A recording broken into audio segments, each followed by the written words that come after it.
एक बहुत सीधी सी बात है, जो भी ग्रंथ या गुरु तुम्हें कुछ ऐसा बताता हो जो मदद करेगा तुम्हारी बने रहने में, जान लो कि वो धोखा है।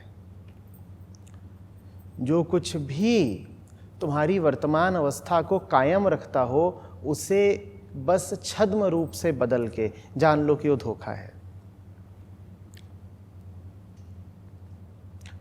तुम्हें बनाए रखने, तुम्हें बचाए रखने का सबसे कारगर उपाय ये होता है कि तुम्हें झूठे बदलाव दे दिए जाएं। जैसे कि तुम डरे हुए हो, वो कोई किताब होगी तुम्हें बता देगी कि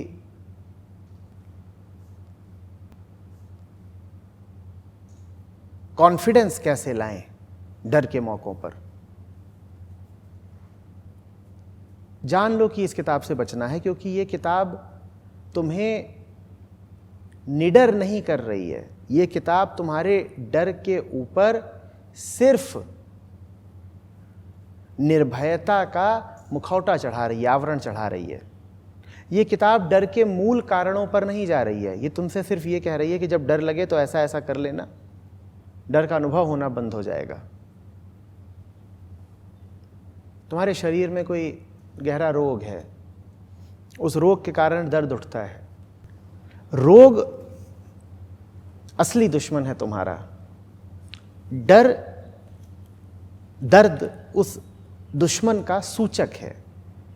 तो दर्द एक तरीके से तुम्हारा दोस्त हुआ, कि जैसे दुश्मन ने हमला कर दिया हो और उसकी खबर देने के लिए कोई संदेशवाहक आया हो, सूचना दे रहा हो कि भाई गड़बड़ है, और तुम ले लो पेन किलर।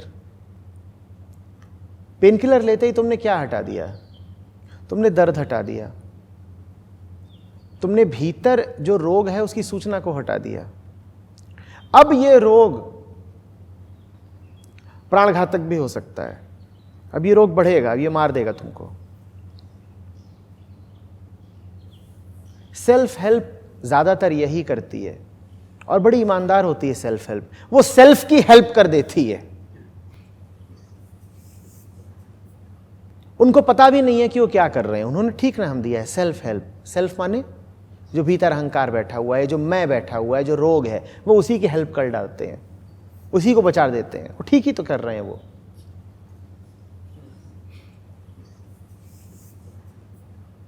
हो गई ना गड़बड़। जो किताब तुम्हारे मंसूबों को पूरा करे, उस किताब से बचना।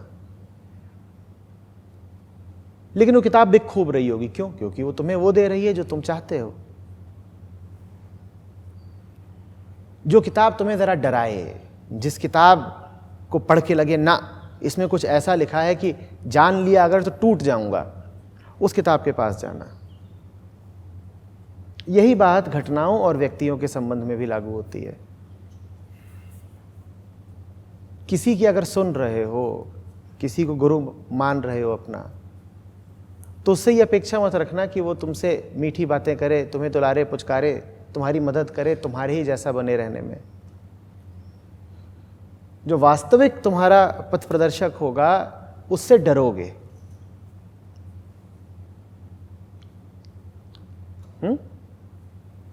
और अगर डर नहीं लग रहा उससे, तो जान लो कि तुम्हारे किसी काम का नहीं। अगर वो इतना मीठा लग रहा है कि उसके पास जा करके और उसकी पुच्ची लेकर और उसके साथ फोटो खिंचाने का मन होता है, तो समझ लो ये गड़बड़ है। मैं देखता था इंटरनेट पर, एक बूढ़े बाबा हैं, गुरुजी, वो यूनिवर्सल फादर हैं। लोग उन्हें शुगर डैडी के नाम से जानते हैं।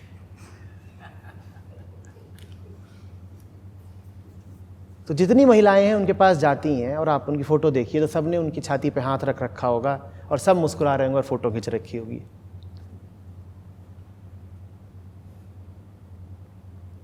तो मैंने पूछा, मैंने कहा सबको ये इतने प्यारे लग जाते हैं?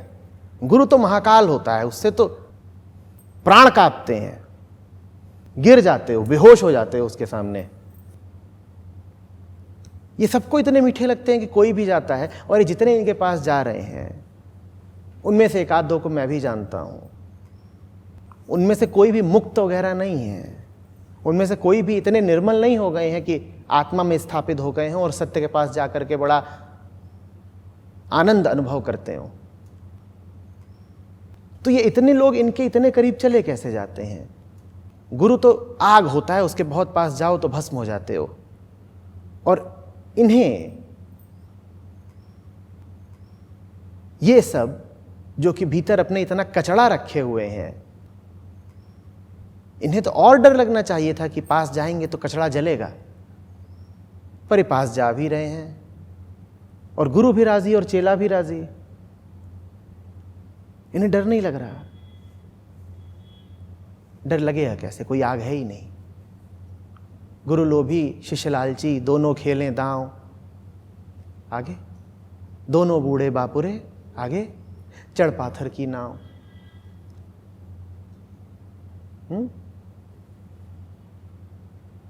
भगवत गीता पढ़ोगे तो खिलखिला के हंसोगे नहीं बार बार, और अवधूत गीता पढ़ोगे तो और भी नहीं हंसोगे, हक्के बक्के रह जाओगे, मन करेगा भागें, किताब बंद करो और भागो।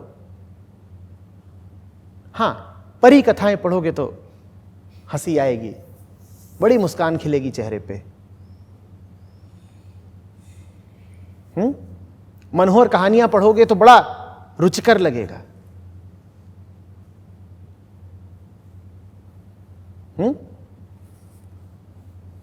और कामसूत्र पढ़ो तो और डर थोड़ी लगना है, प्रसन्नता का झरना बहेगा। असली किताब समझ रहे हो ना कैसी होगी? तुमसे जरा आगे की, तुमसे जरा पार की, तुम्हें चक्कर में डाल देगी, तुम्हें परेशान करेगी। फिर भी उसमें कुछ ऐसा गुप्त आकर्षण होगा कि तुम उससे बहुत बचे नहीं रह पाओगे, खिंचोगे उसकी ओर।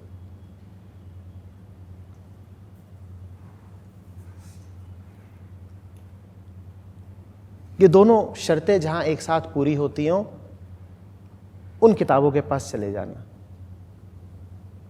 किताबों के साथ गुरुओं का जिक्र करना इसलिए जरूरी है क्योंकि किताब अपने आप में तो कुछ होती नहीं ना। किताब माने किताब का लेखक। हर किताब के पीछे कोई गुरु तो होगा ही।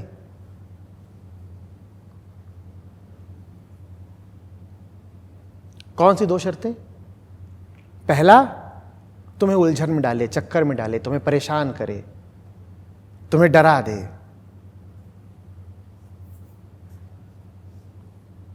और दूसरी शर्त, डरने के बाद भी, न समझ पाने के बाद भी तुम खिंचे चले जाओ, इनकार न कर पाओ, उस किताब को अपने घर से उठा के फेंक ना पाओ। तब जानना ये किताब तुम्हारे लिए अच्छी है। सुंदर किताबें, मीठी किताबें जो पहले ही पन्ने पर कहती हूं कि आओ और हम तुम्हें तुम्हारी मनपसंद मिठाई दिला देंगे, उनसे बचना।